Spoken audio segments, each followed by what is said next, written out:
Importing into the Unreal Engine program, the program does automatic checks. Suggest clothing apex and freezing anomalies.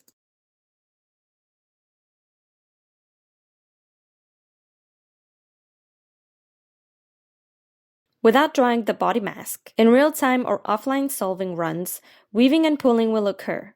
Stop running the simulation, go to Drawing Human Patterns, return to Style 3D, cancel Clothing Mounts. Cancel the animation and return to the original pose. Switch to Mesh Paint mode, click Paint, select RGB Channels Strength Read 1, return to Style 3D, scroll down to find the collision group. The straw tool sucks up the preset colors corresponding to the limbs, and draw. Note that the fingers should also be drawn in place. And don't leave anything behind. When done drawing, click Save. Return Style 3D again, remounting the costume.